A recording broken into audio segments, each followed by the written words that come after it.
शिलंगा वो जगह बताई जा रही है नेपाल में जो एपिसेंटर है और तीव्रता भी अब सामने आ गई धीरे धीरे। तो उत्तराखंड से लेकर दिल्ली एनसीआर में इसका असर हुआ है। कोई और जानकारी जो आपके पास आई हो दिल्ली में, क्या कोई प्रभावित इलाका है? दिल्ली में जो झटके हैं वो तकरीबन 10 सेकंड तक महसूस किए गए हैं। 5 की तीव्रता है।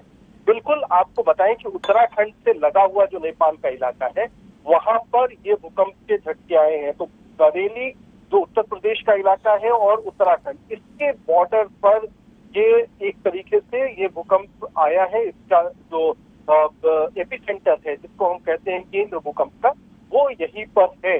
तो इसीलिए जो झटके हैं वो महसूस किए गए हैं उत्तर प्रदेश में, उत्तराखंड में और दिल्ली तक ये कंपन पहुंचा है। और तकरीबन 10 सेकंड तक दिल्ली के अलग अलग इलाकों में, एनसीआर के इलाकों में वहां पर झटके मिले हैं। यहाँ पर कोई भी जान माल की नुकसान की खबर नहीं है, क्योंकि उतना तेज भूकंप का झटका नहीं था। लेकिन जिस तरीके से अभी कुछ दिन पहले भूकंप आया है, ये सिस्मिक जोन 4 में है और यहाँ पर लगातार भूकंप की संभावनाएं बनी रहती हैं, क्योंकि ये हिमालय का इलाका है। तो ये एक लगातार जो भूकंप आ रहे हैं वो कहीं ना कहीं चिंता की बात, लेकिन फिर भी अभी तक कोई जानमाल के नुकसान की सूचना नहीं है। उत्तराखंड के कुछ इलाकों में ज्यादा तेज झटके महसूस किए गए हैं। बरेली में उत्तर प्रदेश में और मुरादाबाद इसके आसपास ज्यादा तेज झटके महसूस किए गए हैं, जो अभी हमें सूचना मिल रही है। दिल्ली तक वो झटका पहुंचा और भी बाकी इलाकों में, बिहार और ईस्टर्न यूपी में भी ये झटके महसूस किए गए हैं। लेकिन तीव्रता जो है सबसे ज्यादा उत्तराखंड और पश्चिमी उत्तर प्रदेश के बरेली, मुरादाबाद और इस जोन में ज्यादा महसूस की गई। जी अमित भी अब लगातार हमारे साथ बने हुए हैं। अमित, जरा ये बताइए कि आपने अभी थोड़ी देर पहले जानकारी दी हमें टेक्निकल पॉइंट पे कि अगर ये देर तक रहता है तो नुकसान कर जाता है। तमाम ऐसी बिल्डिंगें हैं जो कमजोर हैं, जर हैं। हमारे साथ एक एक्सपर्ट जुड़ रहे हैं, ओपी मिश्रा जी जुड़ रहे हैं। ओपी मिश्रा जी, शिलंगा नेपाल में एपिसेंटर रहा है और दिल्ली एनसीआर से लेकर उत्तराखंड तक झटके महसूस किए गए हैं, लेकिन दिल्ली जोन 4 में आती है। कैसे देख रहे हैं इससे दूसरी बार जो ये भूकंप आया, क्या वजह हो सकती है और कितनी चिंताजनक बात ये?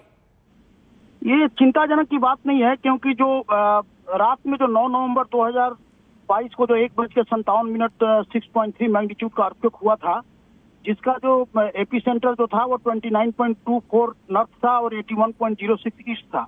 आज का जो अर्थक्वेक 5.4 मैग्नीट्यूड का हुआ है उससे कम हुआ है, क्योंकि उस दिन जो अर्थक्वेक हुए थे उसके बाद आफ्टर शॉक्स काफी ज्यादा नहीं हुए थे, क्योंकि उसके पहले प्री शॉक्स 4.9 अर्थक्वेक का हो चुका था। तो आज 5.4 अर्थक्वेक का हुआ है उसी इन्फ्लुएंशियल जोन में, करीब 0.04 और 0.067 किलोमीटर के में पेरीफेरी में हुआ। तो नेपाल में ये रप्चर्स इसलिए प्रोपगेट किया इंडियन पार्ट के लिए, क्योंकि यमुना के करीब में जो एलुवियल बेल्ट है वो काफी एम्पलीफाइंग बेल्ट है जी। तो जो भी यमुना के इर्द गिर्द जो जोन 4 में पड़ते हैं और जितने भी गंगेटी के एलुवियल प्लेन से जो नेपाल की तराई क्षेत्र और नेपाल का जो वेस्टर्न पार्ट जो जुड़ा हुआ है, वहां पर जो है इसकी झटका जो है काफी महसूस हुआ होगा, क्योंकि इसकी गहराई करीब 9 से 10 किलोमीटर तक है। तो शेकिंग हुआ है। अभी तो लाजमी है कि जब 7.9 अर्थक्वेक भी हुआ था नेपाल अर्थक्वेक जब 2015 में, तो उसका भी शेकिंग काफी दिल्ली को मिला था। इसमें दिल्ली के काफी स्ट्रक्चर जो उसको झेल चुके थे और स्ट्रांग थे। तो पैनिक होने की जरूरत नहीं है, एहतियात बरतना काफी जरूरी है।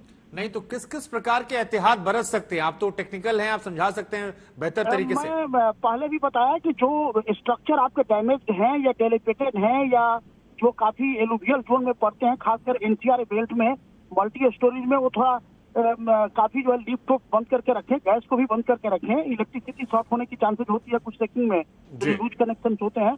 और आपने कहा जाता है कि structure actually damage structure kill the people, not the earthquake.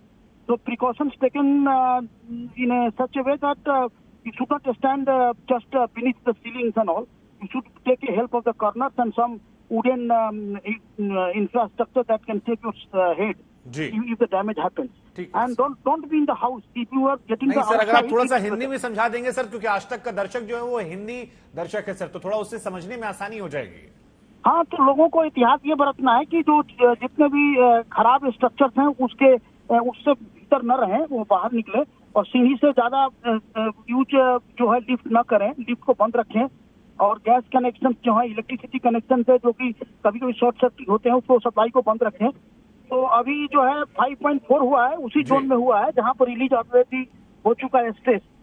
तो सर एक कि सवाल बहुत सारे लोगों के मन में है, क्योंकि दिल्ली एनसीआर में बहुत सारे लोग हैं जो बड़ी बड़ी इमारतों में रहते हैं, 20 मंजिला, 25 मंजिला, 30 मंजिला इमारत।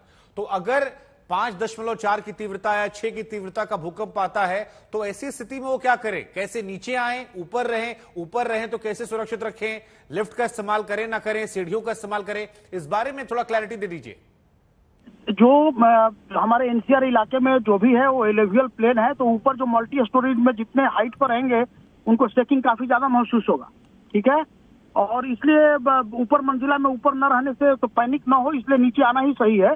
और लिफ्ट को यूज ना करें अभी, जितना हो अभी, जब तक सेटिंग नहीं है तब तक यूज कर सकते हैं, लेकिन इस ड्यूरेशन में थोड़ा प्रिकॉशंस बरतना है कि अभी लिफ्ट को ना यूज करें, क्योंकि अभी 5.4 है तो उसके नीचे वाले भी अर्थक्वेक आ सकते हैं। 4.5 4.1 होने की भी झटका संभावना रहता है।